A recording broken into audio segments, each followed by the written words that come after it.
ତ ଫ୍ରେଣ୍ଡସ୍ ଦେଖନ୍ତୁ ସକାଳୁ ସକାଳୁ ଡବା ଖୋଲି ବସିଛି ଖାଇବ ବୋଲି।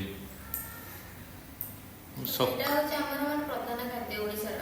ଆମର ନୁହଁ ତମର ପ୍ରଧାନ ଖାଦ୍ୟ ଓଡ଼ିଶାର ହେଲା। ବିସ୍କେଟ୍ ଚା ବିସ୍କୁଟ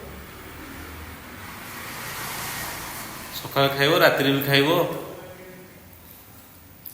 ଏଟା ଯେତେବେଳେ ଇଚ୍ଛା ସେତେବେଳେ ଖାଇପାରିବ।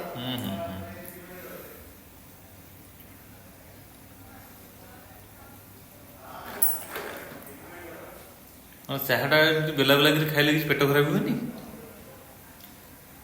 କିଛି ହୁଏନି। କିଛି ହୁଏନି କି? ହୁଏ ନା, ହୁଏ, ତୁ ଜାଣିପାରିବୁନୁ।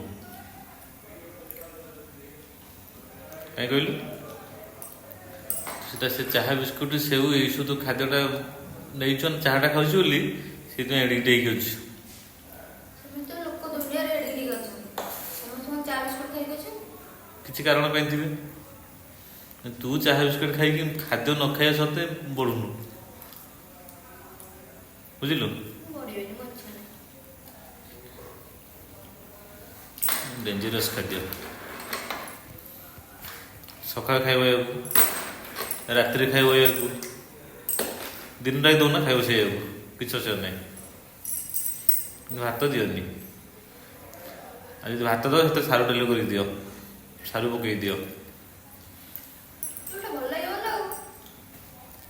ଯୋଉଟା ମତେ ଭଲ ନ ଲାଗେ ତତେ ସେଇଟା କେତେ ଭଲ ଲାଗେ? ଖାଇବାଟା ନିଜ ଇଚ୍ଛାରେ ଖାଇବ, ନାଇଁ? ଯଦି କହୁନୁ ଏମିତି ଏତେ ପରିମାଣ ଖାଇବୁ ତାପରେ ତ ଦିପହର ଖାଇବୁ କେତେବେଳକୁ ଆଉ? ଦେଖିଲ କାଇଁ କୋଉଠି ଚା ବାଟିରେ ଚା ଅଛି, କିଛି ବି ପଡିନି। ତାପରେ ଗୋଟେ ବେଲା ଭର୍ତ୍ତି କରିବୁ, ଫୁଲ କରିବୁ। ଭଗବାନ,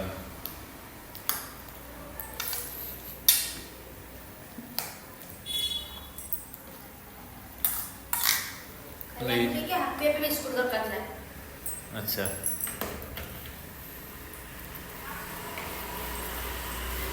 ଇଚ୍ଛା ହେଉଛି ଖାଇବାକୁ, ପେଟର ଅବସ୍ଥା ଏମିତି ଖରାପ ହେଇଯାଇଛି ଯେ କାଲି ଅରୁଆ ଡାଲମା ଖାଇକି।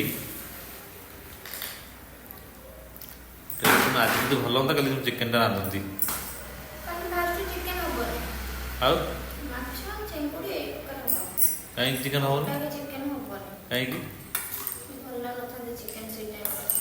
ବେକାର ଆଉ ଥୋଡ଼ା ତୁ କ'ଣ ଚିକେନ ଉଡ଼ିବ?